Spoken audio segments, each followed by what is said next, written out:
dans le prochain épisode de Demain nous appartient. Tandis que Paul cache quelque chose, Emma est de retour à 7 pour les vacances.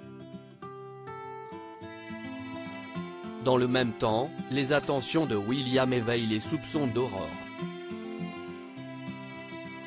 Attention, les paragraphes qui suivent contiennent des spoilers sur l'épisode de Demain nous appartient diffusé demain soir sur TF1. Si vous ne voulez rien savoir, ne lisez pas ce qui suit. Jeudi 28 juillet dans Demain nous appartient.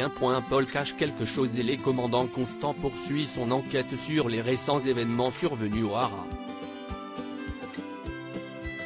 Après avoir découvert que le docteur Dumas avait fait un virement de 15 000 € à Diane quelques jours avant sa disparition, Martin se rend à l'hôpital Saint-Clair pour lui poser quelques questions.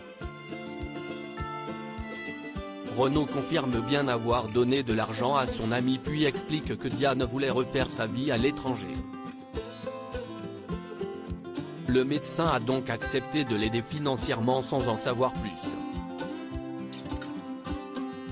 Depuis, il n'avait plus jamais eu de ses nouvelles depuis. Quand Renaud cherche à savoir pourquoi il lui pose toutes ces questions, Martin répond qu'il soupçonne Diane d'avoir voulu tuer Samuel à 2 reprises.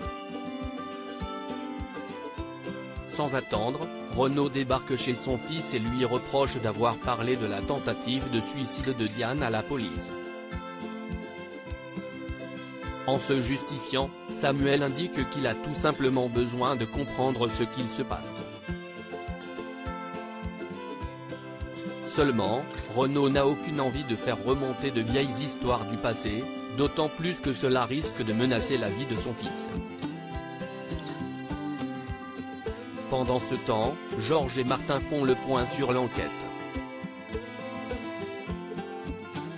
Certains que Diane et Renaud ont eu une liaison, le commandant Constant s'imagine que le médecin a payé sa maîtresse pour qu'elle disparaisse.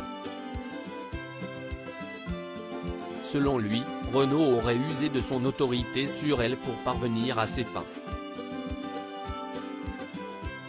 En comprenant qu'elle ne toucherait pas l'héritage, Diane aurait alors cherché à se venger et il s'agirait donc d'une vengeance par filiation.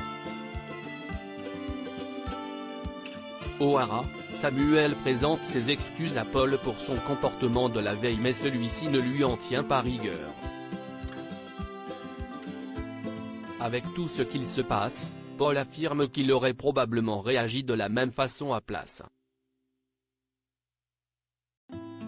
Les deux hommes se mettent ensuite d'accord pour se serrer les coudes. De son côté, Marianne confie à Chloé qu'elle trouve Renaud assez nerveux en ce moment. Et ce n'est pas tout puisque le docteur Delcourt le soupçonne également de lui cacher quelque chose. Une situation qui peine Marianne qui a l'impression de ne pas connaître son mari si bien que ça. Pour sa part, Chloé est certaine que son beau-père finira par lui parler. En parallèle, Anne-Marie rentre chez sa petite fille paniquée car elle est certaine d'avoir été suivie. Seulement, Victoire la trouve confuse depuis quelques jours et l'enjoint à se reposer. Malheureusement, Anne-Marie le prend mal. En fin de journée, Paul aide Georges et Martin à fouiller dans les archives du Haras. Lorsqu'il comprend que les policiers enquêtent sur Diane, le chef d'écurie déclare qu'il ne l'a jamais vue puisqu'elle est partie avant son arrivée. De plus, il voudrait savoir pourquoi l'ancienne protégée de Solange est soupçonnée par la police. Au moment où le commandant Constant lance qu'il croit que c'est elle qui a essayé de tuer Samuel, Paul devient livide. Une fois seul, il jette au feu des carnets, des vêtements mais également la carte d'identité de Diane. Emma est de retour à 7 pour les vacances, Raphaël étant à Paris et Maud à Toulouse, Dorian a prévu de passer quelques jours chez Camille. Si l'adolescent espérait pouvoir passer des vacances en amoureux, Camille lui indique qu'ils ne seront pas que tous les deux. En effet, Emma est de retour à Sète pour les vacances. Après avoir remercié son ami de l'accueillir, Emma explique qu'elle n'est plus avec Colin et qu'elle a bien l'intention de s'amuser. Selon elle, ça va être un été de folie. Des propos qui n'ont pas l'air d'enchanter Dorian. Plus tard, il profite de la piscine. L'occasion pour Emma d'évoquer le sujet Stanislas.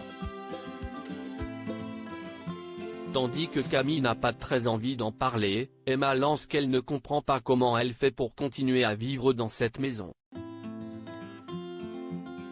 Agacée, la fille Perrault met brutalement fin à la conversation. Immédiatement, Emma lui présente donc ses excuses.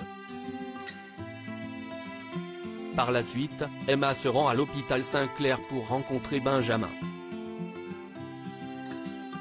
Heureuse de le revoir, elle lui raconte qu'elle a enfin envoyé sa demande d'émancipation et qu'elle a hâte d'être débarrassée de ses parents. Benjamin lui conseillant de prendre le temps de discuter avec le juge des tutelles, Emma rétorque qu'elle est sûre de sa décision. Inquiet pour elle, le médecin lui rappelle qu'il est là pour elle si elle venait à avoir besoin de quoi que ce soit.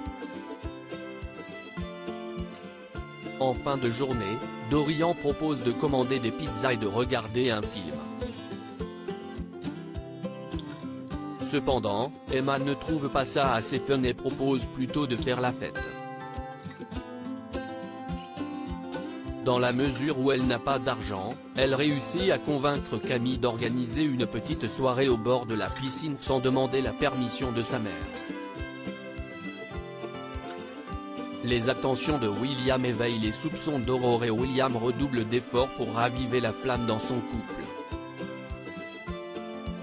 Après un dîner romantique, le médecin fait livrer un bouquet de roses à sa femme au commissariat. Tandis que ses collègues cherchent à savoir si son mari a quelque chose à se faire pardonner, Aurore assure que non avant de leur rappeler qu'elle peut recevoir des fleurs de l'homme qu'elle aime sans forcément penser qu'il a été infidèle.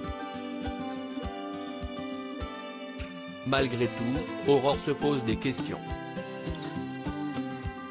C'est pourquoi elle attend de déjeuner au Spoon avec William pour lui demander s'il la trompe. Profondément blessé par de telles accusations, William en vient à regretter de ne plus pouvoir faire le moindre geste romantique sans que cela n'éveille les soupçons. Le soir venu, l'ambiance est électrique chez les Donnier, ce qui n'a pas échappé à Manon qui préfère dîner dans sa chambre. Comprenant qu'ils sont en train de devenir un vieux couple, Aurore et William finissent par se réconcilier. Après qu'ils ont partagé un moment d'intimité, Aurore propose à son mari de partir en week-end à Collioure mais ce dernier s'est endormi avant de pouvoir lui répondre.